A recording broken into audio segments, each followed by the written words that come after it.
සමන්ත චක්කවාලේසු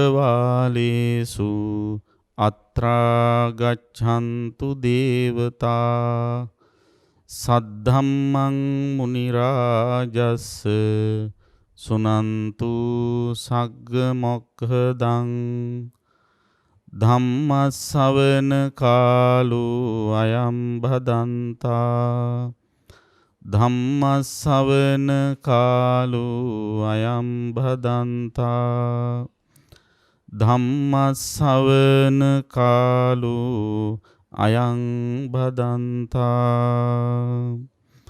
නමෝ තස්ස භගවතු අරහතෝ සම්මා සම්බුද්දස්ස නමෝ තස්ස භගවතු අරහතෝ සම්මා සම්බුද්දස්ස නමෝ තස්ස භගවතු අරහතෝ සම්මා සම්බුද්දස්ස ධම්මං වෝ භික්ඛවේ දේසිස්සාමි ආදි කල්යාණං මජ්ජේ කල්යාණං පරියෝසాన කල්යාණං සාත්තං සබ්යංජනං කේවල පරිපුන්නං පරිසුද්ධං බ්‍රහ්මචරියං පකාසෙස්සාමි යදිදං ච චක්ඛානීති.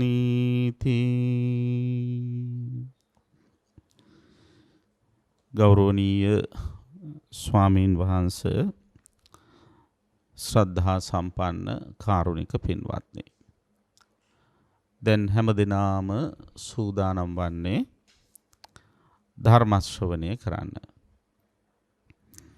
ප්‍රඥා රූපවාහිනිය ඔස්සේ පටිගත කොට විසුරුවා හරිනු ලබන මෙම උතුම් ධර්ම දේශනාව අද පවත්වනු ලබන්නේ අපගේ අනුශාසකත්වයෙන් ක්‍රියාත්මක වන අප ආචාර්යෝත්තම අග්ගමහා පණ්ඩිත මඩිහි පඤ්ඤාසීහ මහානායක මාහිම්පාණන් වහන්සේගේ ශ්‍රී නාමයට උපහාර පිණිස නිර්මාණය කරන ලද අලව්ව පනාදණ්ඩ පැනසිහ සෙනසුන ජාත්‍යන්තර භාවනා මධ්‍යස්ථානයේ සිටයි. මෙම උතුම් ධර්ම දේශනාව සඳහා සදැහැති දායකත්වය ලබා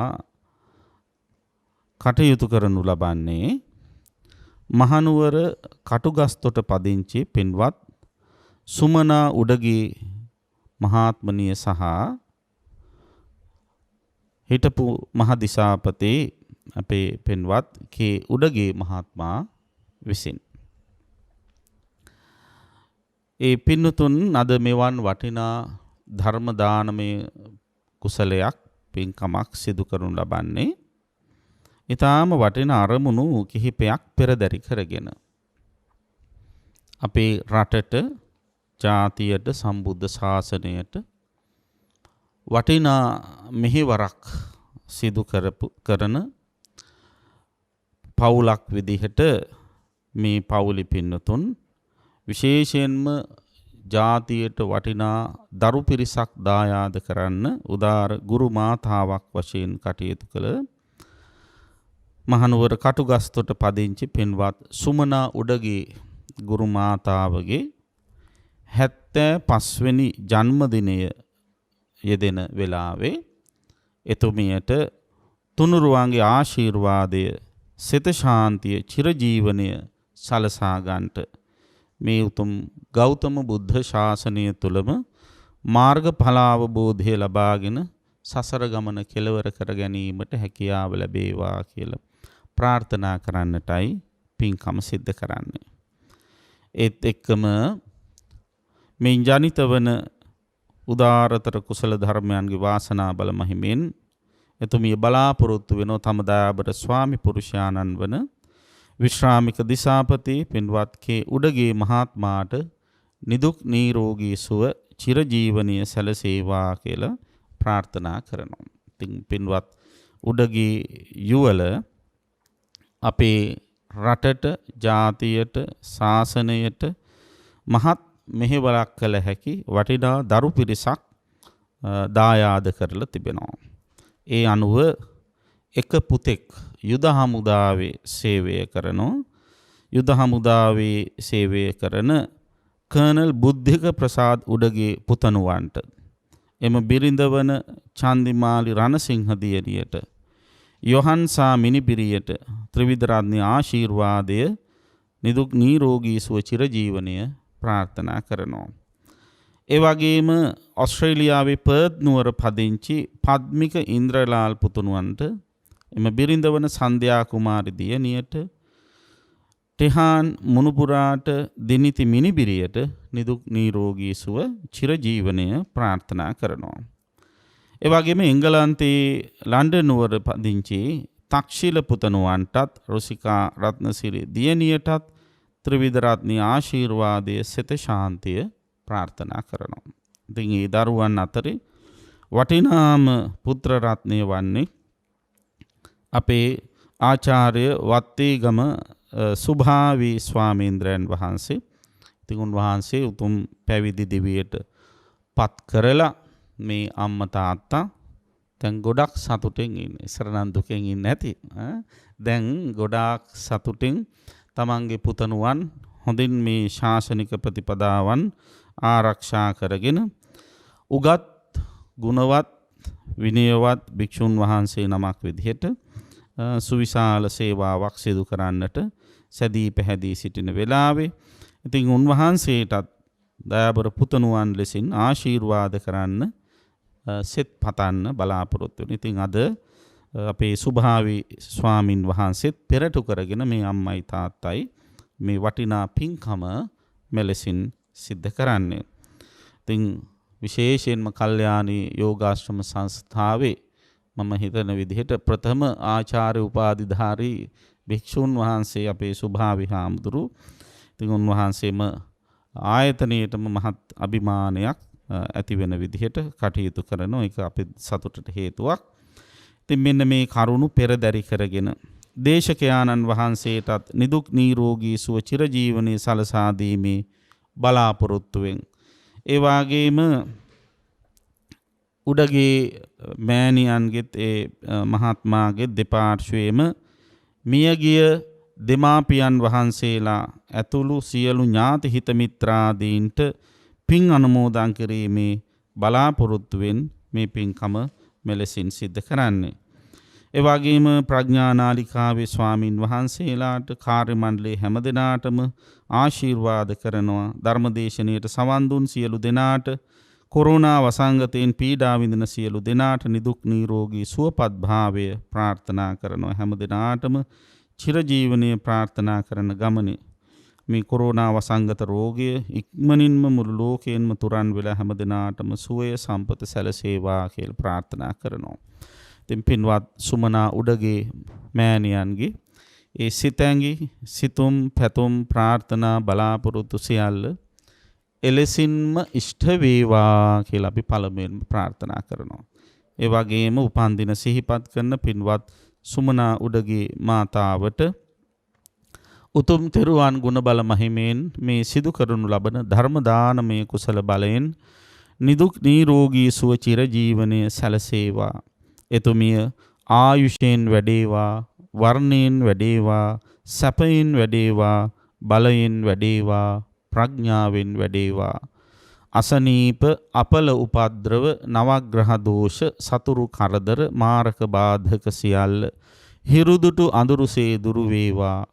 තබන පියවරක් පාසා ගන්න හෙළන හුස්ම රැල්ලක් පාසා ගෙවෙන විනාඩියක් තප්පරයක් පාසා රත්නත්‍රී සූවිසි මහ ගුණානුභාව බලය ආනුභාවය ආශිර්වාදය පින්වත් සුමනා උඩගේ මෑණියන්ගේ සිවි සම්මස් නහර ඇට මිදුළු දක්වා විනිවිද යමින් සර්වාරක්ෂාව සැලසේවා. ගතට වැළඳෙන්ට තිබෙන සියලු රෝග පීඩා පැයෙන් පැය විනාඩියෙන් විනාඩිය තප්පරයෙන් තප්පරය චිත්තක්ෂණයෙන් චිත්තක්ෂණයට සුවපත් වේවා සුවපත් වේවා සුවපත් වේවා. එතුමියට සුබ උපන් දිනක්ම වේවා කියලා අපි හිත සිතින් ආශිර්වාද ප්‍රාර්ථනා කරනවා. පින්වත්නි, මේ වෙලාවේ ධර්ම දේශනාව සඳහා අපිට ඉල්ලීමක් කරලා තියෙන අපේ සුමනා උඩගේ මෑණියන් චක්ක සූත්‍රය ඇසුරෙන් ධර්ම දේශනාව සිද්ධ කරන්න කියලා. ආයතන 6 මුල් කරගෙන සක්කාය දිට්ඨිය ඇති වෙන හැටිත් ඒ ආයතන 6 මුල් කරගෙන ඇතිවනු ලබන සක්කාය දිට්ඨිය නැති කරගන්න හැටිත් විග්‍රහ කරන සූත්‍ර දේශනාවක් තමයි චක්ක සූත්‍රය කියලා කියන්නේ. එතකොට මෙතන ආයතන 6 කියලා කිව්වහම අධ්‍යාත්මික ආයතන 6 විතරක් නෙවෙයි, එය හා බැඳුන තවත් කාරණා ටිකක් තියෙනවා. අන්න ඒ කාරණා පිළිබඳවත් මෙහිදී විග්‍රහ වෙනවා. දැන් මේකේ නම, මේ සූත්‍රයේ නම ගැන අවධානය යොමු කළොත් චක්ක, ච කියලා කියන්නේ මහා ප්‍රාණ ඡායන්නට, ච කියලා ඒක යදන්නේ අපි 6ට. එතකොට චක්ක කියලා කියන්නේ 6ටමයි. අපි දන්නා අංගුත්තර නිකාය චක්ක නිපාතය කියලා නිපාතය. අතන ඒකේ තියෙන ධර්මකාරණා 6ේව විස්තර කරපු සූත්‍ර. එතකොට චක්ක කියන 6 කියන එක. ධර්මකාරණා 6ක් ගැන විස්තර කරලා දෙන සූත්‍රය නිසා මේ සූත්‍රයට කියන්නේ චක්ක සූත්‍රය කියලා. බුදුරජාණන් වහන්සේ සවැත් නුවර ජේතවනාරාමේ වැඩ ඉන්නකොට තමයි මේ සූත්‍රය දේශනා කළා තියෙන්නේ. එහිදී බුදු පියාණන් වහන්සේ ධම්සභා මණ්ඩපයේට රැස් වෙච්ච ස්වාමින් වහන්සේලා ආමන්ත්‍රණය කරලා මතක් කරනවා, ධම්මං වූ භික්ඛවේ දේසිස්සාමි. මහණෙනි, මම ඔයත්තන්ට ධර්මයක් දේශනා කරනවා. මොන වගේ ධර්මයක්ද? ආදි කල්යාණං, මජ්ජේ කල්යාණං, පරියෝසాన කල්යාණං. මුලත් යහපත්. ආදි කල්යාණං කියන්නේ මුලත් යහපත්. මජ්ජේ කල්යාණ, මජ්ජේ කල්යාණං කියන්නේ මැදත් යහපත්. පරියෝසాన කල්යාණ, අගත් යහපත්. මුල මැද අග කියන මේ අවස්ථා තුනම ඊටාම හොඳ, ඊටාම පිළිවෙල ක්‍රමානුකූල වූ ධර්මයක් මම ඔබට දේශනා කරනවා. ඒ ධර්මයේ මොන වාගේද? සාත්තං, නිකම්ම නෙවි දේශනා කරන්නේ, අර්ථ සහිතව, ව්‍යංජන සහිතව. ව්‍යංජන කියලා එතන අදහස් කරන්නේ අනුකාරණා කියන එක. ප්‍රධාන කාරණා අනුකාරණා සහිතව. කේවල පරිපුන්නං. කේවල පරිපුන්නං කියලා කියන්නේ සම්පූර්ණ වශයෙන්ම යුක්ත වන්නා වූ, පරිසුද්ධං, පරිසුද්ධ වූ, බ්‍රහ්මචර්යයන් පකාසෙස්සා. බ්‍රහ්මචර්යාව කියලා කියන්නේ එතන නිවන. සම්පූර්ණයෙන්ම නිවනට උපකාර වන්නා වූ, නිවන් දැකීම සඳහා භාවිත කරගත හැක්කා වූ වටිනා ධර්මපර්යායක් මම ඔබට දේශනා කරනවා. ඒ ධර්මපර්යාය වෙන මොකක්වත් නෙවෙයි, යදිදං චක්ඛානි. මෙන්න මේ 6යි. මේ ධර්මපර්යාය කියන්නේ ඒකයි. එහෙම දේශනා කරලා බුදුරජාණන් වහන්සේ මේ ධර්මකාරණා 6 මෙතෙන්දී අවධානය කරනවා. මොනවද 6? ඔන්න මතක තියාගන්න. පළවෙනි එක තමයි අධ්‍යාත්මික ආයතන 6. අජ්ජත්තිකානි ආයතනානි කියලා ඒවට කියනවා. දැන් ඉස්සෙල්ලා අපි ඒක නාම මාත්‍රිකව ඉගෙන ගමු. පළවෙනි 6 අධ්‍යාත්මික ආයතන 6. දෙවැනි 6 බාහිර ආයතන 6. තුන්වෙනි 6 අධ්‍යාත්මික ආයතන හා බැඳුණු විඥාන 6. හතරවෙනි 6 අධ්‍යාත්මික ආයතනයයි බාහිර ආයතනයයි විඥානයි එකතු කරන බලවේගයේ හේවත් ස්පර්ශ 6. ස්පර්ශත් තියෙනවා 6ක්. ඒතර දැන් ඔන්න 4යි. ඊට පස්සේ ස්පර්ශයේ මුල් කරගෙන හටගන්නවා වේදනා වර්ග 6ක්. වේදනා 6ක් තියෙනවා. ඒතර ඒ වේදනා මුල් කරගෙන හටගන්නවා තණ්හා ಜಾති 6ක්. තණ්හා 6ක් තියෙනවා.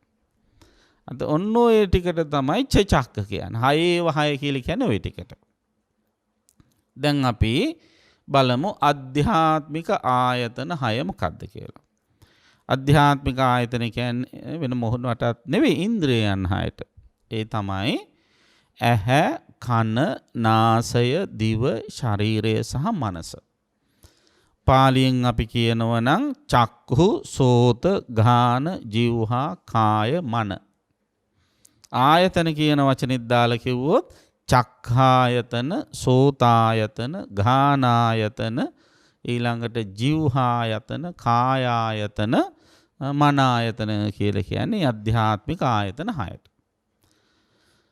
ඊට පස්සේ බාහිර ආයතනක් තියෙනවා 6ක්. මොනවද බාහිර ආයතන 6? ඒ තමයි ඇහැට පේන අරමුණ, කනට ඇහෙන අරමුණ, නහයට දැනෙන අරමුණ, දිවට දැනෙන අරමුණ වශයෙන් ගන්නු ලබන දේ.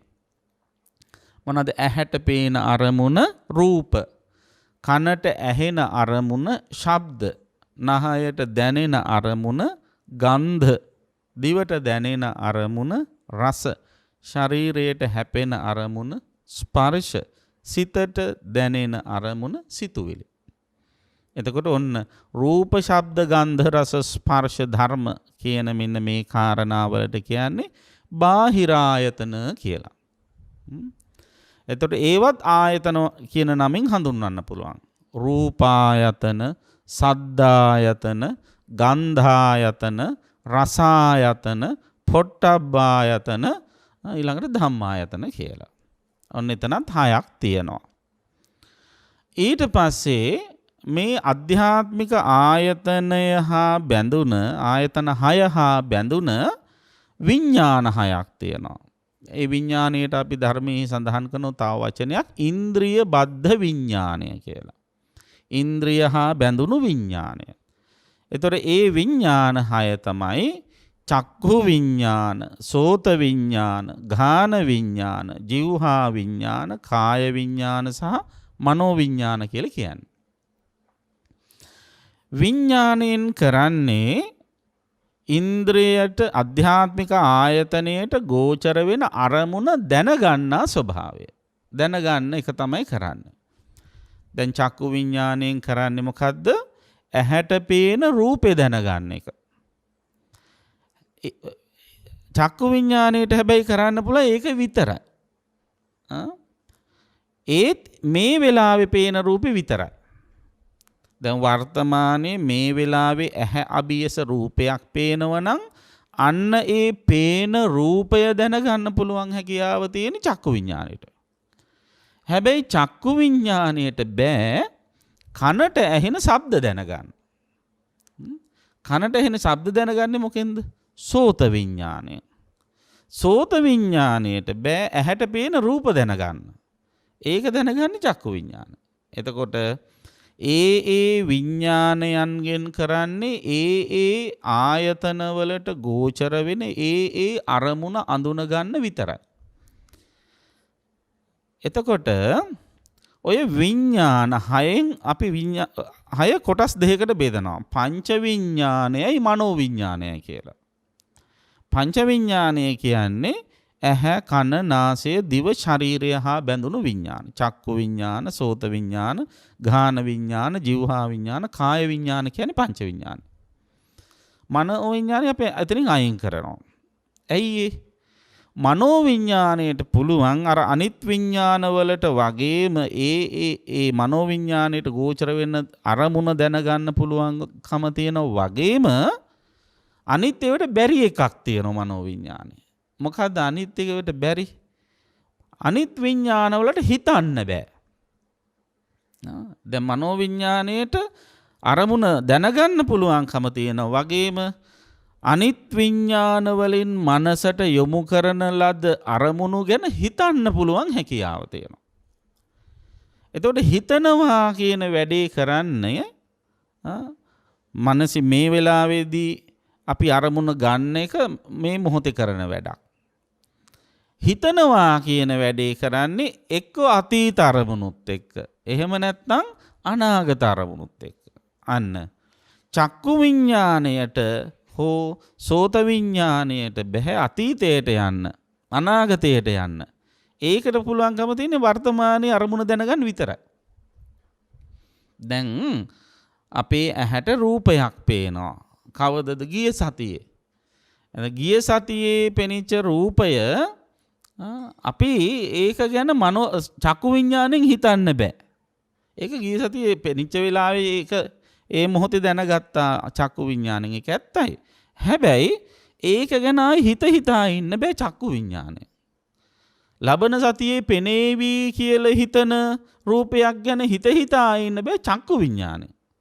මේකෙන් කියන්නේ හිතන්න බෑ කියන එක නේ, හිතන්න පුළුවන්. චක්කු විඥාණයෙන් කරන්න බෑ. ඒක කරන්නේ මොකෙන්ද? මනෝ විඥාණය. තර චක්කු විඥාණයෙන් අරගත් රූපය නැමැති අරමුණ මනෝ විඥාණයට යවුවාම මනෝ විඥාණයට පුළුවන්කම තියෙන ඕක අතීතයටත් දාලා අනාගතයටත් දාලා කල්පනා කර ඉන්න. එතකොට ඔන්න ඔය කල්පනා කරන කාල සීමාවෙදී කවුරු හරි රාග ද්වේෂ මෝහ ඇවිස්සෙන විදිහට කල්පනා කරන්න ගත්තොත් අන්න ඒ කල්පනාව කෙලෙස් සහිත කල්පනාවක් වෙනවා.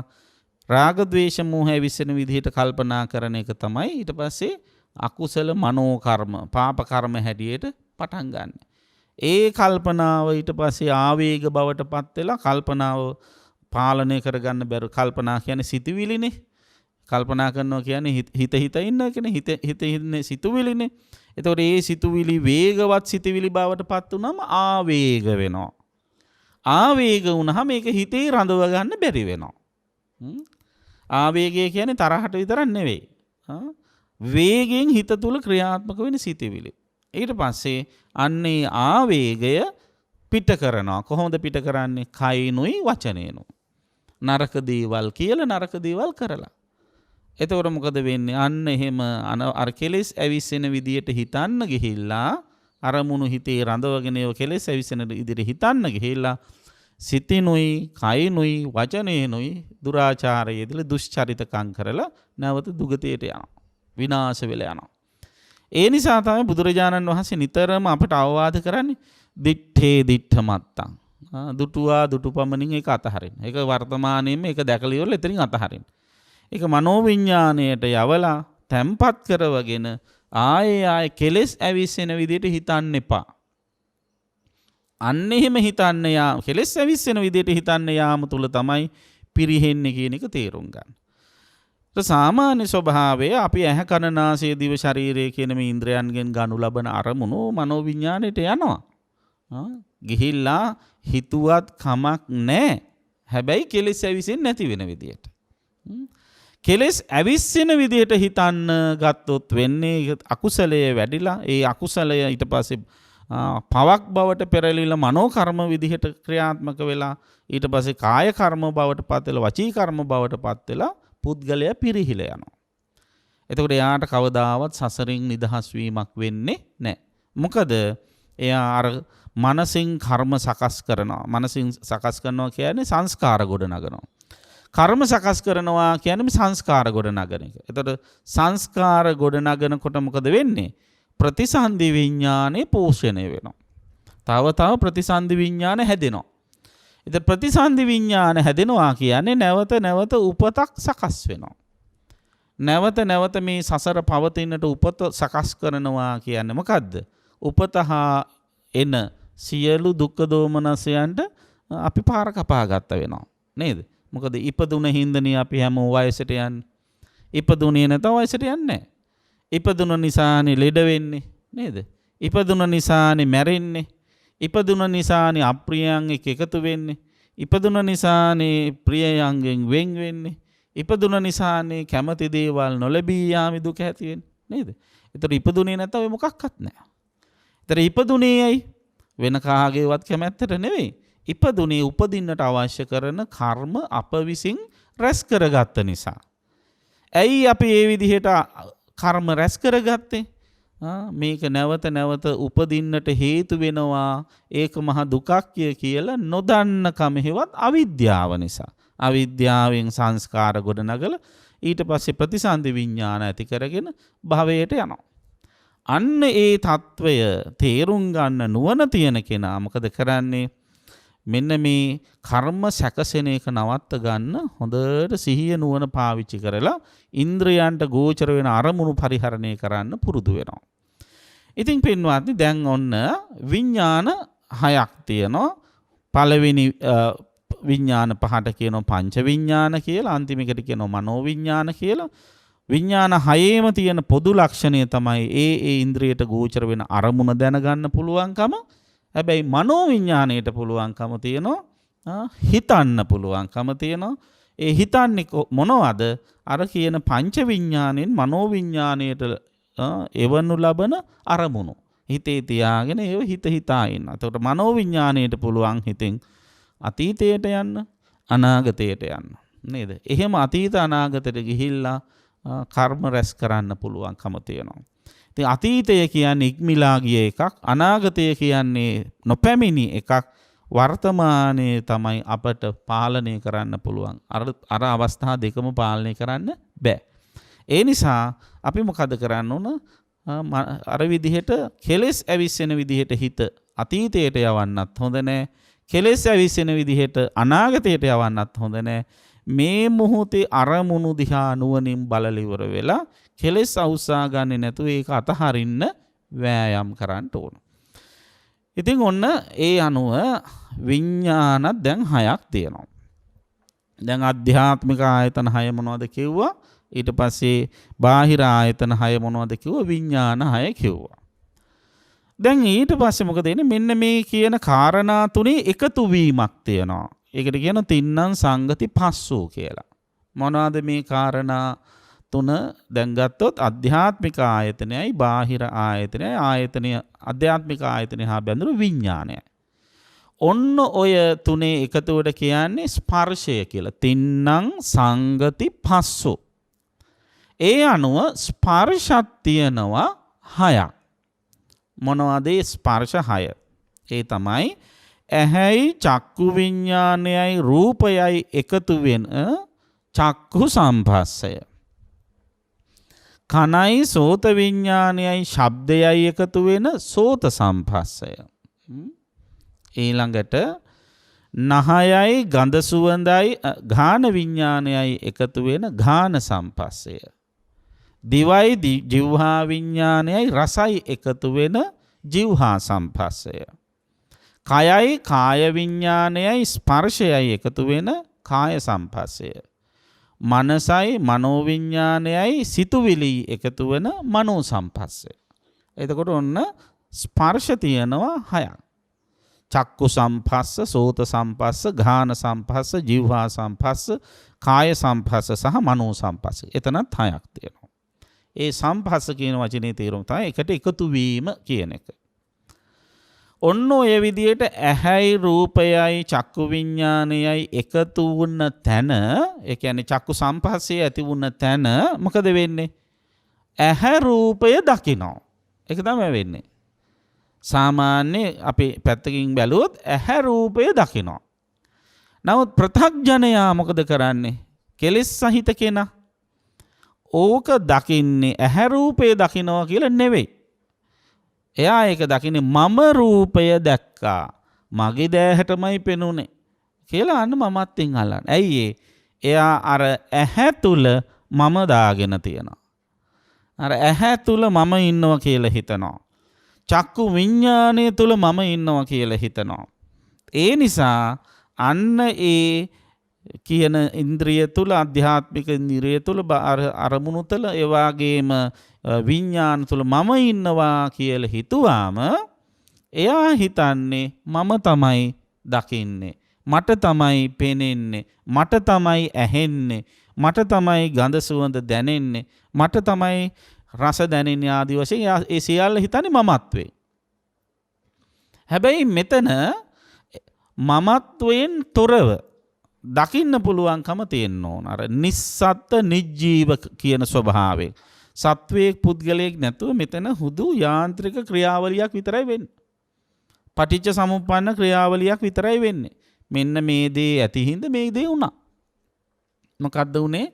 ඇහැයි චක්කු විඥානයයි රූපයයි තුනේ එකතු වීම උනා චක්කු සම්පස්සෙන් ඒ එකතු වීමෙන් හින්දා ඇහැ රූපේ දැක්කා. අන්න එහෙම හිතන්න ඕන. ඇහැ රූපේ දැක්කා. ඒක තමයි දැකීමට තමයි වේදනාව කියන්නේ. ඇහැ රූපේ දකින්න එකට වේදනාව කියනවා. ඇහැ රූපේ දකිනවා, ඇහැ රූපේ විඳිනවා කියන එකයි. කන ශබ්දය අහනවා, කන ශබ්දේ විඳිනවා කියන දෙකම එකයි. එතකොට ඒ අනුව බැලුවම අරමුණු රස විඳ ගැනීමේ ස්වභාවයට කියන වේදනාව කියලා. වේදනාව කියන්නේ මේ දුක මුල් කරගත් එකක්මම නෙවෙයි. වින්දනය කියන අදහස තමයි වේදනා කියන පාලි වචනේ තියෙන්නේ. ඒතර වින්දනයන් තියෙනවා තුනක්. සුඛ වේදනා, දුක්ඛ වේදනා, උපේක්ඛා වේදනා ආදී වශයෙන්. ඒ වේදනාවල් සුඛ දුක්ඛ උපේක්ඛා වශයෙන් සඳහන් කරනව ලබන වේදනාවල් ඇති වෙන්නේ අර ස්පර්ශය මුල් කරගෙනයි. අර කාරණා තුන එකතු කරන්නේ ස්පර්ශයෙන්නේ. ඇහැ ගත්තොත් ඇහැයි රූපයයි චක්කු විඥානය කියන කාරණා තුන එකතු කරන්නේ චක්කු සම්පස්යෙන්. අන්නේ චක්කු සම්පස්සේ මුල් වෙලා තමයි ස්පර්ශයට ගන්න. අන්නේ ස්පර්ශයට කියනවා චක්කු සම්පස්සජා වේදනා කියලා. ජා කියන්නේ ජ කියන්නේ ජනනය වෙන හට ගන්නවා කියන එක. එතකොට චක්කු සම්පස්සයෙන් හටගනු ලබන වේදනාව කියන එක එතන අදහස් කරන්නේ. චක්කු සම්පස්සජා වේදනා. ඒ අනුව වේදනාවක් තියෙන ඔන්න කීයක්ද? 6ක්. චක්කු සම්පස්සජා වේදනා, සෝත සම්පස්සජා වේදනා, ඝාන සම්පස්සජා වේදනා, જીවහා සම්පස්සජා වේදනා, කාය සම්පස්සජා වේදනා සහ මනෝ සම්පස්සජා වේදනා කියලා. ඊට පස්සේ ඔය 6ත් ආපහු තුනෙන් බෙදෙනවා. මොන තුනෙන්ද බෙදෙන්නේ? අර මුලින් කියපු සුඛ දුක්ඛ උපේක්ඛා කියන තුනෙන්. දැන් ඔන්න ඇහැට කවුරු හරි කෙනෙක් ප්‍රිය කරන තමන් කැමති රූපයක් දකිනවා. එතකොට එයාට ඇහැ මුල් කරගෙන හටගන්නේ මොන වේදනාවක්ද? චක්කු සම්පස්සජා සුඛ වේදනාව. දැන් කවුරු හරි කෙනෙක් ඇහැට තමන් අප්‍රිය කරන අකමැති රූපයක් දකිනවා. ඉස්සර කාරණා මිනිස්සු අකමැති උදේ පාන්දර හාමුදුරු කෙනෙක් දකින්න නේද? දවසම කාලා කන්නේ වෙනවා කියලා කියන කතාවක් තියෙනවනේ. හරිම අසාධාරණ කතාවක් නේද? දැන් බලන්න බබා හම්බ වෙනකොට පිරිත් ටික කියාගෙන අඟුලිමාල පිරිත කියා ගන්න එන්නෙත් හාමුදුරුවෝ ගාවට. හම්බ වුණාට පස්සේ ඉස්සෙල්ලම උස්සගෙන ඉන්නේ පිරිත් නූල බඳින්න හාමුදුරුවෝ ගාවට. ඊට පස්සේ බත් කවනකොටයි අකුරු කියවනකොටයි පිරිත් කියා ගන්න වෙනවා. ඉස්සෙල්ලම ඉස්කෝලේ යවන දවසටත් එක්කගෙන එනවා බෝධි පූජා තියා ගන්න කියලා. ආයි එන්නේ නැහැ. ආයි එතන ශිෂ්‍යත්වයට බෝධි පූජා තියා ගන්න තමයි. නේද?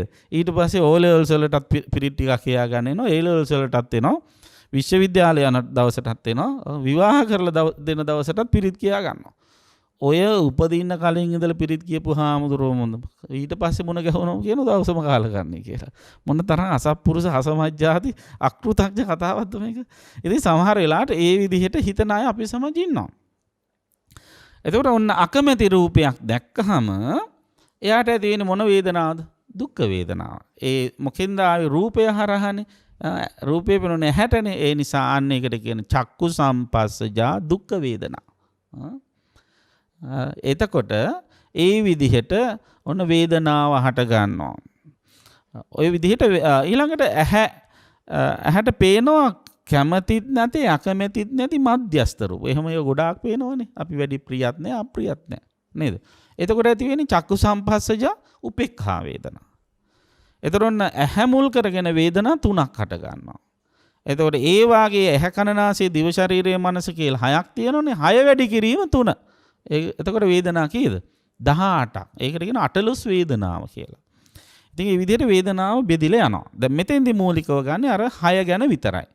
චක්කු සම්පස්සජා වේදනා, සෝත සම්පස්සජා වේදනා ආදී වශයෙන් වේදනා 6ක් ගන්නවා. ඊළඟට දැන් මේ චක්ක 6 කියන්නේ දැන් 5ක් කියලා ඉවරයි. ඊළඟට 6 වෙනි ඒ කාරණාව. ඒ තමයි තණ්හා 6. දැන් අර වේදනාව කියලා කියන්නේ දැන් ඇහැ රූපේ දැක්කා, කන ශබ්දය ඇහුවා, නහය ගඳ සුවඳ ආග්‍රහණය කළා, දිව රස වින්දා, ශරීරය ස්පර්ශ වින්දා, සිතට සිතුවිලි ආවා. ඊට පස්සේ මොකද වෙන්නේ? අන්න ඒ ගෝචර වෙච්ච අරමුණ මුල් කරගෙන කෙනෙකුට ඒ පිළිබඳව තණ්හාවක් ඇති වෙන්න පුළුවන්. දැන් ගොඩාක් අය හිතාගෙන ඉන්නේ තණ්හාව ඇති වෙන්නේ හොඳ ඒවට විතරයි කියලානේ. නේද? ඒක වැරදි කතාවක්. තණ්හාව ඇති වෙන්නේ හොඳ දේවල් වලට විතරක් නෙවෙයි. තණ්හා කියන වචනේ තේරුම අල්ලා ගැනීම, බැඳීම කියන එක. අපි අල්ලගන්නේ බැඳෙන්නේ හොඳ දේවල් වලට විතරක් නෙවෙයි. කැමති දේවල් වලට විතරක් නෙවෙයි. අකමැති දේවල් වලටත් බැඳෙනවා. නේද? දැන් හිතන්න ඔබ ඇහෙන් දැක්ක අකමැති රූපයක් මතක් කරගන්න කිව්වොත් මතක් වෙන එකක් නැද්ද? මතක් වෙනවා. නේද? ඇයි මතක් වෙන්නේ? හරියට බැලුවොත් අල්ලගෙන තියෙන හින්දා. නේද? නැත්තම් දැන් ওই පාරේ එනකොට ඔබ කොච්චර රූප දකින්නේ නැද්ද? ඒ දකින රූප සමහර වෙලාවට මතක නැහැනේ. ඇයි? ඒව අල්ලගත්තේ නේ. ඒ අතර එකක් දෙකක් හරි මතක් කරගන්න කිව්වොත් සමහරට ඔන්න මතක් වෙන්න පුළුවන්. ඒවා පිළිබඳ කිසියම් බැඳීමක් ඇති වුණා. නේද? එතකොට දැන් රූපයට වැඩි අපි හිතමු. දැන් ගොඩක් අය හිතන්නේ මේ කැමති දේවල් වල විතරයි ඇලෙන්නේ කියලා, අල්ලගන්නේ කියලා. අකමැති දේවල්ත් අල්ලගන්නවා. බැනුම් බලන්න. නේද? දැන් බැනුම් ඔබ අහපු බැනුමක් මතක් කරගන්න කිව්වොත් මතක නැද්ද? මතකයි. සමහර වෙලාවට හොඳ 1000ක් කියලා එක බැනුමක් බැනුවොත් ඒක තමයි මතක ගොඩක් අයට.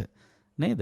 ඒ මතකේ කොහොමද යන්නේ? අවුරුදු ගණන් කියන 1978 පෙබරවාරි මාසේ 16 වෙනිදා උදේ නේද? පෙරවරු 10:32ට යෙදිච්ච මෙන්න මේ වෙලාවේ තමයි මෙහෙම මේ වචනේ කියලා බැන්නේ කියලා කියනවා. සමහරු කියන මට ඕව අමතක වෙන නම් මම මැරිලා උපදින්න ඕන. මට ඕව ලේසි අමතක වෙන්නේ නැහැ. හැබැයි මේ මතකේ තියාගෙන අල්ලගෙන තියාගෙන මොකද්ද? බැනුමක්. කැමති શબ્දයක්ද? නෑ, අකමැති શબ્දයක්. එතකොට තණ්හාව කියලා කියන එක අපි තේරුම් ගන්න ඕන. තණ්හාව ඇති වෙන්නේ මේ හොඳ දෙයටම විතරක් නෙවෙයි. ප්‍රිය දෙයටම විතරක් නෙවෙයි. අප්‍රිය දෙයටත් බැඳීම ඇති වෙනවා. අල්ලා ගැනීම සිද්ධ වෙනවා. අන්න ඒක එච්චර හොඳ දෙයක් නෙවෙයි. එතකොට මේ තණ්හාවෙන් බැඳෙන්නේ මොනවයිද? අර විඳ අරමුණු වල. අර වේදනාව ඇති කරන්න හේතු වෙච්ච අරමුණු වල. එතකොට දැන් වේදනාව වින්දේ අරමුණු 6ක් වින්දා. මොනවද වින්ද අරමුණු 6? රූප, ශබ්ද, ගන්ධ, රස, ස්පර්ශ, ධර්ම. එතකොට අන්න ඒ කියන අරමුණු සම්බන්ධයෙන් තණ්හාවක්, බැඳීමක් ඇති වෙනවා. එතකොට රූප සම්බන්ධයෙන් ඇති වෙන තණ්හාවට බැඳීමට කියන්නේ මොකක් කියලාද? රූප තණ්හා. ශබ්දයේ විදිහට කවුරු හරි කෙනෙක් අල්ලගත්තා නම් ඒකට කියන්නේ සද්ද තණ්හා. ගන්ධ සුවඳෙහි බැඳීමක් ඇති කරගත්තා නම් ඒකට කියන්නේ ගන්ධ තණ්හා. ඊළඟට කාපු රස කෑමක් පිළිබඳව මොනවා හරි දෙයක් තිත්ත හෝ නීරස හෝ පැණි රස මොනවා හරි දෙයක් සම්බන්ධයෙන් තණ්හාවක් ඇති වුණා රස තණ්හා. ඊළඟට පොට්ටබ්බ තණ්හා ස්පර්ශ හීනියට මේ සුමුදුවට ඇඟ අත ගාපු හොඳ සුඛ ස්පර්ශයක් වෙන්නත් පුළුවන්. ඒ වාගේම සමහර වෙලාවට තාම් සැරට තද වේගවත් විදිහට කඹුල අත ගාපු පාරක් වෙන්නත් පුළුවන් නේද? එතකොට අන්න ඒ වයින්ද පොට්ටබ්බ තණ්හා ස්පර්ශයේ මුල් කරගෙන තණ්හාව ඇති වෙනවා. ඊළඟට සිතුවිලි වලටත් බැඳීම් ඇති වෙනවා. ඒවත් ලේසියෙන් හිතෙන් අතහරින්න නැති ගතියක් තියෙනවනේ සමහරු නේද? අල්ලගෙන හිතේම තියාගෙන ඉන්නවා ලේසියෙන්. අනේ ඕ දැන් අමතක කරලා දාන්න කියලා කිව්වොත් අමතක කරන්නේ නැතුව ඉන්නවා. ඒ සිතුවිලි වලට තියෙන බැඳීම නිසා. ඒවට කියන්නේ මොනවාද? ධම්ම තණ්හා. අන්න එහෙනම් තණ්හා ಜಾති කීයද? 6යි. එතකොට රූප තණ්හා, සද්ද තණ්හා, ගන්ධ තණ්හා, රස තණ්හා, පොට්ටබ්බ තණ්හා, ධම්ම තණ්හා. ඔන්න ඔය කියන ಜಾති 6ට තමයි මෙතන චක්ඛ 6 කියලා කියන්නේ. එතකොට බුදුරජාණන් වහන්සේ මෙන්න මේ 6 විස්තර කරලා අපිට මතක් කරනවා කවුරු හරි කෙනෙක් චක්ඛු අනත්තාති යෝ වදෙය්‍ය තංන uppajjati චක්ඛුස්ස උපාදෝපි වයෝපි පඤ්ඤායති. ඒ කියන්නේ කවුරු හරි කියනවා නම් ඇහැ ආත්මයි කියලා. චක්ඛු අත්තාති යෝ වදෙය්‍ය. ඇහැ ආත්මයි කියලා කියනවා නම් ඒක වැරදි ප්‍රකාශයක්. මොකද්ද මේ ආත්ම කියන කතාව? ගොඩක් අය මේ ආත්ම කියන කතාව පටලවා ගන්න මේ මරණින් පස්සේ භවයෙන් භවය යන මේ පුනර්භවයක් ඇති කරවන හේතු වෙන ආත්ම කියන කතාවයි. ඒක නෙවෙයි මෙතන අත්ත කියන වචනෙන් පැහැදිලි කරන්නේ. මෙතනදී ආත්මයි කියන එකෙන් අදහස් කරන්නේ තමා වසඟයෙහි පවත්නා කියන එක. තවත් තේරෙන විදිහට කිව්වොත් තමන්ට ඕන විදිහට පාලනය කරන්න පුළුවන් කියලා හිතන එක තමයි ආත්මයි කියලා කියන්නේ. චක්කු ආත්මය ඇහැ ආත්මයි කියලා හිතන්නේ ඇහැ මට ඕන විදිහට පාලනය කරන්න පුළුවන් කියලා හිතන එක. ඇහැ මට ඕන විදිහට පාලනය කරන්න පුළුවන් කියලා කවුරු හරි හිතනවා නම් අන්න ඒ හිතන එක හරිද වැරදිද? ඒක වැරදි. ඇයි වැරදි කියලා කියන්නේ? අපි පැහැදිලිව දන්නවා ඇහැ වෙනස් වෙන හැටි. නේද? ඇහැ වෙනස් වෙන හැටි අපි දන්නවා. කොහොමද වෙනස් වෙන්නේ? ඇහත් උපදිනෝ උපාදෝපි වයෝපි පඤ්ඤායති. ඇහෙත් තියනවා ඉපදීමක් හෙවත් හට ගැනීමක් තියනවා වයවීමක්. වයවීම කියන්නේ නැතිවීමක් තියෙනවා. සරලව කිව්වොත් ඇතිවීමක් තියෙනවා නැතිවීමක් තියෙනවා. දැන් මේ ඇතිවීමයි නැතිවීමයි කියන වචන දෙක තනි වචනින් කිව්වොත් මොකද්ද? ඇති වෙනවා නැති වෙනවා කියන වචනේ වචන දෙක තනි වචනින් කිව්වොත් අනිත්‍යයි. ඇහැ කියලා කියන්නේ අනිත්‍ය වූ එකක්. මොකද හේතුන් නිසා හටගත් එකක් හේතු වෙනස් වෙනකොට ඒ හටගත්ත ඵලයත් වෙනස් වෙනවා. එතකොට ඇහැ කියලා කියන්නේ නිකම්ම හටගත් එකක් නෙවෙයි. ඇහැක් උපදිනවා කියලා කියන්නේ මොකක්ද? දැන් අපි අන්න ඒක හොඳට වටහා ගන්න ඕන. පින්වත්නි, දැන් අපි දන්නවා අපිට මේ මනුෂ්‍ය කයෙහි තියෙනවා ඇහැ කන නාසය දිව ශරීරය මනස කියලා ඉන්ද්‍රියන් හයක් නේද?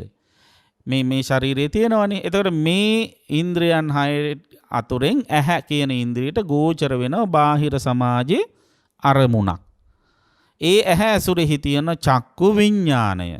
ඒ ඇහැයි චක්කු විඥානයයි අර රූපයයි කියන කාරණා තුන එකතු වීමක් වෙනවා. ඒකට කියන චක්කු සම්පස්සය කියලා. ඒ එකතු වීම නිසා ඇහැ රූපය දකිනවා. එතකොට අන්න ඒකට කියනවා චක්කු සම්පස්සජා වේදනා කියලා. එතකොට දකින රූපය අඳුනා ගන්නවා. ඒකට කියනවා සංඥා කියලා. අඳුනාගත් රූපය මුල් කරගෙන සිතිවිල්ලක් පහළ වෙනවා. ඒකට කියනවා සංඛාර කියලා. එතකොට මේ සියල්ල දැනගන්නවා. අන්න ඒකට තමයි චක්කු විඥානය පහළ වෙනවා කියන්නේ. ඇහැක් උපදුනා කියලා කියන්නේ අන්න එතකොටයි. දැන් අපි සාමාන්‍ය ඇහැක් ඉපදුනා කියලා කියන අර ඉපදෙනකොටම ඇහැ පහළ වෙන එකටනේ. නමුත් මේ ඇහැ කියන එක මොහොතක් පාසා ඉපදෙමින් නැති වෙලා යනවා. නේද? ඒතර ඇහැ උපදින්නේ මොනවත් එක්කද? රූපත් එක්ක. නේද? ඒ රූපය හා බැඳුන චක්කු විඥානය ඊළඟට ඒ ඔක්කොමත් එකතු කරපු චක්කු සම්පස්සය ඒ නිසා හට ගන්න වේදනාව ඒ තුල හට ගන්න සංඥාව සිතුවිලි සහ චක්කු විඥාන කියන මේ කාරණා ඔක්කොම එකතු වුණ තැන තමයි ඇහැ උපදින්නේ. එතකොට දැන් අපි මේ ජීවිත කාලයේදී ඇහෙන් බලන්නේ එක රූපයයිද? නෑනේ. රූප කෝටි ගාණක් බලනවා. නේද? දැන් ඔළුව කරකවල මේ ශාලාව දිහා බැලුවොත් මේ ශාලාවේ තියෙන රූප කීයක් අපිට පේනවද? එතකොට ඒ හැම රූපයක් සම්බන්ධයෙන්ම අර කියන ක්‍රියාවලිය සිද්ධ වෙනවද නැද්ද? සිද්ධ වෙනවා. ඒ කියන්නේ මේ හැම රූපයක් මුල් කරගෙන ඇහැක් උපදිනවා. එතකොට ඇහැක් උපදිනවා කියන්නේ කලින් ඉපදිච්ච ඇහැට මොකද වෙන්නේ? ඒක මැරෙනවා. ඒක අත්හංගමයට යනවා. ඒක නැති වෙනවා. එකක් ඉපදෙන්නෙම තව එකක් නැති කරගෙන. දැන් එතකොට තව එකක් ඉපදෙනකොට අනිත් එක නැති වෙන එක අපිට නවත්තන්න පුළුවන්. අපිට නවත්තන්න බෑ. එකක් හට ගන්නකොට තව එකක් වෙනස් වෙනවා කියන එක අපිට නවත්තා වෙනස් වෙනවා කියන්නේ අනිත්‍ය වෙනවා කියන එකනේ. ඒ අනිත්‍ය අපිට නවත්තන්න බෑ. ඒක අන්නේ අපිට වුණ විදිහට ඒක නවත්තන්න බැරිකම තමයි අනත්ත කියන්නේ. තමන්ට අවශ්‍ය විදිහට ඒක පාලනය කරන්න බෑ. ඉතින් ඒක දන්නවනම් මොකද කරන්නේ? ඒක දන්නවනම් අන්න ඒ වෙනස් වෙන දේවල් වල තණ්හාවෙන් බැඳෙන්න යන්නේ නැහැ. තණ්හාවෙන් බැඳෙන්න යන්නේ. තණ්හාවෙන් බැඳෙන්න ගියේ නැත්තම් අර කියන දේවල් මොකක් හරි ඇහැ වෙන්න පුළුවන්, රූපය වෙන්න පුළුවන්, චක්කු විඥානය වෙන්න පුළුවන්, චක්කු සම්පස්සය වෙන්න පුළුවන්, ඒ තුල හටගත්ත වේදනාව වෙන්න පුළුවන්. ඒ කිසිම දෙයක් කෙරෙහි තණ්හාවෙන් බැඳෙන්නේ නැහැ. ඇයි තණ්හාවෙන් බැඳෙන්නේ නැත්තේ? අර සියල්ල අනිත්‍ය වෙන බව දන්න නිසා. නේද? ඒතර නුවණ තියෙන මිනිස්සයා මේවයි තණ්හාවෙන් බැඳුනොත් තමයි අන්තිමේදී දුක උරුම වෙන්නේ කියලා. දුකට හේතුව තණ්හාවයි කියලා තේරුම් අරගෙන අර තණ්හාව ඇති නොවි ඉන්න මෙන්න මේ සියලු දේවල් කෙරෙහි අනිත්‍ය විදිහට අනාත්ම විදිහට දකිනවා. ඒ විදිහට මේ කියන කාරණා සියල්ල සම්බන්ධයෙන් අනාත්ම ලක්ෂණයෙන් දකිනවනම් එයාට ඒ පිළිබඳව ඒ සියලු දේ මමය මගේය මට ඕන විදිහට පාලනය කරන්න පුළුවන්ය කියන හැඟීමක් ඇති වෙන්නේ නැහැ. ඇයි මොකද එහෙම හැඟීමක් ඇති වෙන්නේ නැත්තේ? එයා දන්නවා මේ ඔක්කොම මට ඕන විදිහට පාලනය කරන්න බෑ කියලා. නේද? දැන් යමක් මට ඕන විදිහට පාලනය කරන්න බැරි නම් ඒක මගේද? ඒක මගේ නෙවෙයි. නේද? දැන් මම නිතර බණට කියන කතාවක්. දැන් ওই සමහර අම්මලා මාත් එක්කම කියනවා ස්වාමීන් වහන්සේ මේ ඉන්නේ මගේ පුතා. මගේ වචනෙන් පිට යන්නේ නැහැ. මං එපා කිව්වොත් එපාම තමයි. එයා කරන්නේ නැහැ කවදාවත්. මට ඕන විදිහට තමයි එයා ඉන්නේ. මට කියන වචනයට හරීම කීකරුයි කියලා මගේ පුතා කියලා හරියට අගේ කරලා කියනවා. නේද? ඇයි එහෙම මගේ කියන්නේ? අර එයාට අම්මට ඕන විදිහටම අම්ම කියන විදිහටම ඉන්න හින්දා. සමහර ළමයි ඉන්නවා අම්ම කියන විදිහටම ඉන්නේ නැහැ. එයාට ඕන විදිහට තමයි පුතාලා ඉන්නේ. එතකොට එහෙම අම්මලම මාත් එක්ක ඇවිල්ලා කියලා තියෙනවා අනේ ස්වාමීන් වහන්සේ මේක නම් මගේ එකෙක් නෙවෙයි කියලා. නේද? එහෙම කියන අවස්ථා තියෙනවා. එතකොට මේක මගේ එකෙක් නෙවෙයි කියලා නෙවෙයි කියන්න ඕන. මේක මගේ එකක් නෙවෙයි කියලා. නේද? මොකද මේක මේ පංචස්කන්ධය. නේද? මේ කියපු ආයතන ටික මේ එකක්වත් මට ඕන විදිහට පවත්වා ගන්න පුළුවන් කමක් නැහැ. එතකොට මේ මට ඕන විදිහට පවත්වා ගන්න බැරිකම නිසා අනාත්ම නිසා අනිත්‍ය වෙනවා. නේද? දැන් බැරි වෙලාවක්වත් මේක Tamanට ඕන විදිහට පාලනය කරගන්න පුළුවන්කම තියෙනවා නම් අපි මේක වෙනස් කරන්න දෙයිද? වෙනස් වෙන්න දෙන්නේ නැහැ. එතකොට අන්න ඒක දකින මේ අනිත්‍ය ලක්ෂණය අනාත්ම ලක්ෂණය දකිනවා මොකේද මෙන්න මේ කාරණා හයේම. එහෙම දකින කෙනාට තේරෙනවා වැටහෙනවා එහෙනම් මේ කියන කාරණා හය නේතං මම මගේ නෙවෙයි. මේ කාරණා ටික තුල මම කියලා කෙනෙක් නෑ. නේසෝ හමස්මි. ඊට පස්සේ වැටහෙනවා නේසෝ මේ අත්තා නමේසෝ අත්තා මේක මට ඕන විදිහට පාලනය කරන්න බෑ කියලා වැටහෙනවා. අන්න එතකොට නේතං මම නේසෝ හමස්මි නමේසෝ අත්තා කියන ආකාර තුنين එයා ඒ අර කාරණා හය දිහාම අවබෝධ කරගන්නවා. ඒතර මේ අනිත්‍ය ලක්ෂණය වැටහෙන්නේ නැති එක්කිනා මේ අනාත්ම ලක්ෂණය මේක මට ඕන විදිහට පාලනය කරන්න බෑ කියලා වැටහෙන්නේ නැති එක්කිනා මේ කාරණා හය දිහා බලන්නේ කොහොමද? මම මුල් කරගෙන ඒතං මම ඒසෝ හමස්මි ඒසෝ මේ අත්තා ඒතං මම මේ ටික මේ කාරණා ඔක්කොම මගේ. ඒසෝ හමස්මි මේ තුල තමයි මම ඉන්නේ. මේ ඇහැ තුල තමයි මම ඉන්නේ. චක්කු විඥානය තුල තමයි මම ඉන්නේ ආදි වශයෙන් කල්පනා කරන. එතකොට එහෙම කල්පනා කරන තමයි මම දකිනවා මම අහනවා මම බලනවා ආදි වශයෙන් මේ මමත්වයේ එන්නේ. ඊළඟට ඒසෝ මේ අත්තා මේ කියන කාරණා ටික මට ඕන විදිහට පාලනය කරන්න පුළුවන් කියලා හිතන. ඒසෝ මේ අත්තා. ඒ හිතන්නේ කවුද? අර කාරණා ගැන හරියට දන්නේ නැති අර අනිත්‍ය වැටහෙන්නේ නැති එක්කෙනා. එතකොට එයාට මෙන්න මේ කාරණා සම්බන්ධයෙන් හැඟීම් තුනක් පහළ වෙනවා. ඒ හැඟීම් තුනට කියන ත්‍රිවිධ මඤ්ඤණා කියලා. මඤ්ඤණා වචනේ අහලා තියෙනවනේ. නේද? ගොඩක් ලා මඤ්ඤං කියන එක නේ අහලා තියෙන්නේ නේද? මඤ්ඤණා කියන්නේ මොකද්ද? හැඟීම කියන එක කල්පනා කරන හැටි. මොකද්ද? ඒතං මම කියන මේක මගේ කියලා ගන්නකොට එතන තියෙන මඤ්ඤණාව තමයි තණ්හාව. ඒසෝ හමස්මි මේ තුල තමයි මම ඉන්නේ කියන හැඟීම ඇති වෙනත් එක්ක එතන තියෙන මඤ්ඤණාව තමයි මාන. ඒසෝ මේ අත්තා මේක මට ඕන විදිහට පාලනය කරන්න පුළුවන් කියන හැඟීමත් එක්ක එතන තියෙන මඤ්ඤණාව තමයි ආත්ම දෘෂ්ටි දිට්ඨි. එතකොට ඔන්න ත්‍රිවිධ මඤ්ඤණා මොකද්ද? තණ්හා මාන දිට්ඨි. තර තණ්හා මාන දිට්ඨිය කියලා කියන්නේ සක්කාය දිට්ඨිය තියෙන කෙනෙකුගේ තියෙන මූලික ලක්ෂණය. ඉතින් අන්න ඒ විදිහට අරමුණු පරිහරණය කරන කෙනාට වෙන්නේ සක්කාය දිට්ඨිය පෝෂණය වෙනවා. සක්කාය දිට්ඨිය පෝෂණය වෙනවා මමය මගේ කියන මේ හැඟීම වැඩි වෙන තුරාවට ඒ මම පෝෂණය කරන මම රැකගන්න කර්ම රැස් කරනවා. මොනවාද පින් හරි පව් හරි හොඳ දේවල් නරක දේවල් ඔක්කොම කරන්නේ මොකද? මාව රැකගන්න. දැන් බලන්න ඔය සමහර අය ගින් අපි ඇහුවාම සිල් සමාදන් වෙනවනේ. ඒතර කියනවා. ඔව් එහෙමයි කියනවා. ඇයි ඔච්චර ඉතින් සිල් මං කැමති නෑ අපායේ යන්න කියලා කියනවා. නේද? ඒතර සමහර මේ සීලය රකින්නේ මොකටද? අපායෙන් නිදහස් වෙන්න. කාවද? මාව. එතකොට මේ සීලය පදනම් වෙලා තියෙන්නේ මම මුල් කරගෙන. මාව අපායෙන් බේර ගන්න.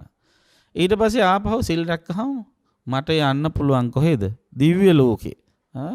සුගතියේ. එතකොට මාව සුගතියේ යවන්න තමයි සීලය මුල් වෙලා. එතකොට ඒ සීලය තුල මොකද්ද මුල් වෙලා තියෙන්නේ? මමත්වය. නේද?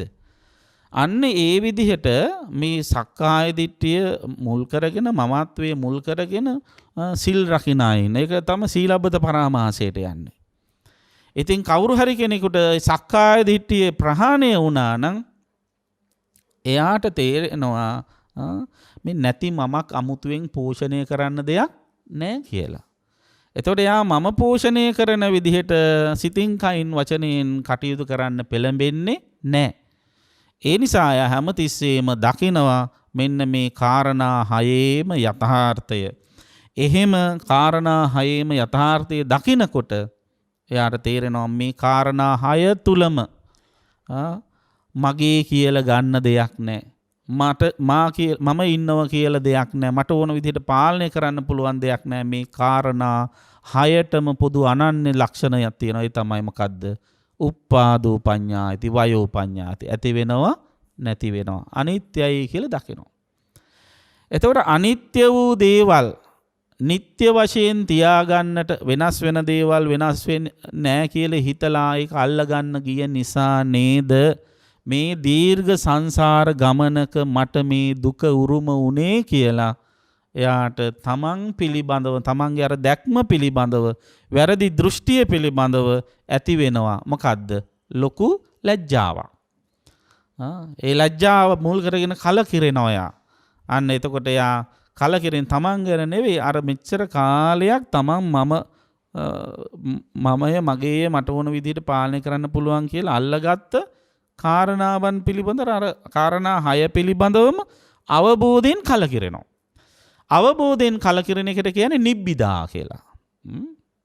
අන්නේ අවබෝධයෙන් කලකිරීම ඉතා වැදගත්. බුදුරජාණන් වහන්සේ නිතර අවවාද කරන්නේ නිබ්බිදා බහුලෝ භව. අනේ අවබෝධයෙන් කලකිරීම මුල් කරගෙන ඉන්න. සමහරු කලකිරෙන අවබෝධයෙන් තරහෙන්. තරහෙන් කලකිරිලා අතහරිනවා. ඊට පස්සේ තරහ ඉවරුණාට පස්සේ ආපහු අල්ල ගන්නවා. ඒකනේ කරන්නේ. නමුත් අවබෝධයෙන් කලකිරෙන කෙනා එහෙම නැවත අල්ලා ගැනීමකට යන්නේ නැහැ. එතකොට ඔන්න මේ කියන කාරණා 6 සම්බන්ධයෙන්ම අවබෝධයෙන් කලකිරෙනවා. නිබ්බින්දති. නිබ්බිදා විරජ්‍යති. එහෙම කලකිරුණා කෙනාට ඒ කලකිරිච්ච දේවල් කෙරෙහි ඇලීමක් ඇති වෙන්නේ නේ. මට කලකිරලා ඉන්නේ මට ඒව වුන්නේ අපහු කියලා විරජ්‍යති ඇලීමක් නැහැ. විරාගා විමුච්ඡති. එතකොට ඇලීමක් නැති එක්කෙනා ඒව අතහරිනවා. විමුච්ඡති කියන්නේ ඒකයි. මිදෙනවා එකෙන්. විමුත්තේ විමුත්ත මිති ඥානං හෝති. අන්න අතහැරියට පස්සේ යාට දැනෙනවා මට දැන් මේවත් එක කිසිම බැඳීමක් නැහැ. වෙනදා පෙර පරිදි මේවයි මට ඇලීමකුත් නැහැ, ගැටීමකුත් නැහැ, මුලාවකුත් නැහැ. මගේ හිතේ ඒවයින් නිදහස් කියන අවබෝධයට එනවා. විමුත්තේ විමුත්ත මිති ඥානං හෝති. අන්න එහෙම අවබෝධයෙන් එක්කෙනාට තේරෙනවා. මොකද්ද තේරෙන්නේ? කීනා ජාති මම ජාතිය ක්ෂය කළා. වුසිතම් බ්‍රහ්මචරියං මම ආර්ය මාර්ගය අනුගමනය කළා. කතං කරණීයං කළ යුතු කාර්ය නිවන පිණිස කළ යුතු කාර්ය මා විසින් සම්පූර්ණ කළා. නාපරං ඉත්තත්තාය ආයේ නිවන පිණිස කළ යුතු කරන්නට ඉතුරු වෙලා දෙයක් නෑ. මට ඉතුරු වෙලා නෑ කිසිම දෙයක්. නාපරං ඉත්තත්තාය අබ්බඤ්ඤාසි. අන්න ඒ නිවන පිණිස කිසිම දෙයක් නැවත කරන්න ඉතුරු වෙලා නැහැ කියලා කියන්නේ කත කරණීය පුද්ගලෙක්. ඒ කියන්නේ කල යුතු සියල්ල කරපු කෙනා. ඒ තමයි රහතන් වහන්සේ. අන්න රහතන් වහන්සේට තේරෙනවා නිවන පිණිස මා කළ යුතු සියල්ල කරලා හමාරයි කියලා. එහෙනම් නිවන් දකින්න කළ යුතු කාරණා ටික මොකද්ද? මෙන්න මේ කියන චචක්ක කාරණා 6 සම්බන්ධයෙන් හොඳට ත්‍රිලක්ෂණයෙන් දකින්න වෑයම් කරන්න. ඒ හැම එකක්ම ඇති වෙලා නැති වෙලා යන හැටි තේරුම් ගන්න. අනිත්‍ය බව වටහා ගන්න. ඒ අනිත්‍ය වන දේවල් Tamanට අවශ්‍ය විදිහට පාලනය කරන්න බැරි බව තේරුම් ගන්න. අනත්ත් බව තේරුම් ගන්න. ඒ අනිත්‍ය වූ අනත්ත් වූ දේවල් වල තණ්හාවෙන් නොබැඳීන්. තණ්හාවෙන් නොබැඳුන තැන දැඩි වූ ආශාවෙන් ළඟට ගැනීමක් වෙන්නේ නැහැ. උපාදානයක් නැහැ. උපාදානයේ නැති තැන අරමුණ නැවත හිතේ තැම්පත් කරගෙන තියාගන්නේ නැහැ. අරමුණ නැවත තැම්පත් කරගෙන තියාගන්නේ නැත්තම් එතකොට මොකද වෙන්නේ? භව නිරෝධා ජාති නිරෝධෝ. නැවත නැවත උපදීමක් නැහැ. අරමුණ හිතේ තැම්පත් කරගත්තාම මේ තැම්පත් කරගත් අරමුණු තමයි අපි ආයෙ උපද්දවන්නේ හිතෙන්. ඒ උපදවීමට තමයි මෙතනදී ජාති කියලා කියන්නේ. ආයි මැරිලා උපදින එකටම නෙවෙයි. මේ සිතවිලි උපද්දවන එකට ජාති කියලා කියනවා. යා තේසං සත්තානං ජාති වගේම ධම්මානං ජාති කියලා දෙනවා. මේ සිතවිලි නැවත නැවත උපද්දවනවා. ගොඩාක් අය කරන්නේ ඒකනේ. නිකන් ඉන්න වෙලාවට අර හිතේ තැම්පත් කරගත්ත සිතවිලි කෙලෙස් ඇවිස්සෙන විදිහට නැවත නැවත උපද්ද තියෙනවා. ඉතින් උපදිනකොට එක සිතවිල්ලක් ඉපදෙලි ඊළඟ සිතවිල්ල උපදිනකොට මුලින් ඇතිවෙච්ච සිතවිල්ල ජරා මරණ වෙනවා. නැති වෙලා යනවා. නේද? ඒතර ඒවයි තණ්හාවෙන් බැඳුනොත් මොකද වෙන්නේ? ඉතුරු වෙන්නේ ශෝක පරිදේව දුක්ඛ දෝමනස උපායාස විතරයි. ඒ නිසා අන්නේ කිසිම දෙයක නොයලී නොබැඳී නොගැටී ඉන්න පුළුවන් මානසිකත්වය ඇති කරගන්න මේ අරමුණු මුල් කරගෙන ක්‍රියාත්මක වෙන මේ කාරණා හයෙහිම ත්‍රිලක්ෂණ අනිත්‍ය දුක්ඛ අනාත්මතාවය තේරුම් ගන්න වෑයම් කරන්න. අන්න ඒ සඳහා පින්වත් ඔබ හැම දිනාටම චක්ක සූත්‍රය උපකාර කරගෙන සිදු කළ මේ අනුශාසනාව හේතු වාසනා වේවා උපනිශ්‍රය වේවා කියලා අපි සිතින් ප්‍රාර්ථනා කරනවා. ආකාසට්ඨා ච භුම්මට්ඨා දේවා නාග මහිද්దికා පුඤ්ඤන්තං අනුමෝදිත්වා චිරං රක්ඛන්තු ශාසනං චිරං රක්ඛන්තු දේශනං චිරං රක්ඛන්තු ත්වං සදා. ධර්ම ශ්‍රවණානිසංසයෙන් හැමත උතුම් නිවන් සුව සැලසේවා. පින්වත්නි, අද මේ උතුම් ධර්ම දේශනාවෙහි දායකත්වයේ දරා කටයුතු කළේ මහනුවර කටුගස්තොට පදිංචි පින්වත් සුමනා උඩගේ ගුරු මාතාව විසින් තමන්ගේ 75 වෙනි ජන්මදිනය නිමිති කරගෙන තුනුරුවන්ගේ ආශිර්වාදයේ සිත ශාන්තිය සලසා ගැනීමේ හෘදයාංගම බලාපොරොත්තුවෙන් පින්කම කළේ දයාබර ස්වාමි පුරුෂයාණන්ටත් දූපුතුන්ට මුණුබුරු මිනිබිරියන්ට සෙත් ප්‍රාර්ථනා කරන්න දෙපාර්ශ්වයේ මියගිය ඥාතීන්ට දෙමව්පියන් ඇතුළු හැමත පින් අනුමෝදන් කිරීමේ බලාපොරොත්තුවෙන් බොහෝ දිනාට ධර්මීය ශ්‍රවණය කරන්න අවකාශ සලසා දීම තුල පහළ කරගත් ධර්ම දානමය කුසල බලයෙන් ඒ පරලෝසපත් දෙපාර්ශ්වයෙන් දෙමාපියන් ඇතුළු සියලු ඥාතීහු සුවපත් වෙත්වා කියලා සාදු කියලා පින් දෙන්න. ලෝකයේත් සම්බුද්ධ ශාසනයත් සුරකින්න සියලු දෙවියෝ පින් අනුමෝදන් වෙත්වා. හැම දිනාටම දෙවියන්ගේ ආශිර්වාද රැකවරණ සිද්ධ කරත්වා. සෙත් පතන්ට බලාපොරොත්තු වන දරුමුණු පුරන් ස්වාමි භාර්යාවන් හැමෝටම දෙවියන්ගේ ආශිර්වාද හිමි කරත්වා කියලා සාදු කියලා දෙවියන්ටත් පින් දෙන්න. මේ උදාරතර කුසල ධර්මයන්ගේ අනන්ත ආශිර්වාද බල මහිමෙන් පින්වත් සුමනා උඩගෙදර මෑණියන්ට උඩගේ මෑණියන්ට ඒ වාගේම අපේ පින්වත් විශ්‍රාමික දිසාපති කේ උඩගේ මහත්මාට අපේ වත්තගම සුභාවි ස්වාමීන්ද්‍රයන් වහන්සේ පෙරටු කරගත්තේ පවුලේ දූපුතුන් සෑම දිනාට මේ පින්කමට විවිධාකාරයෙන් අතහිත දුන් හැමත ලක්වැසි ලෝවැසි ඔබ හැම දිනාටම සියලු යහපත ශාන්තිය සැපත සැනසෙල්ල උදා වේවා. මේ උතුම් කුසලය හැමත අමා නිවන් සුව පිණිසම පවතිවා කියලා සාදු කියලා ප්‍රාර්ථනා කරන්න. හැම දිනාටම තෙරුවන් සරණයි.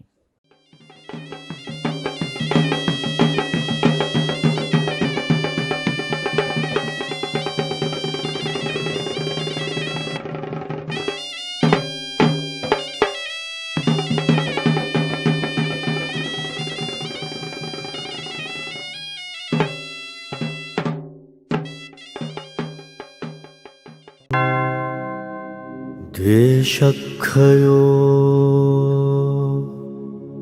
නිබ්බානං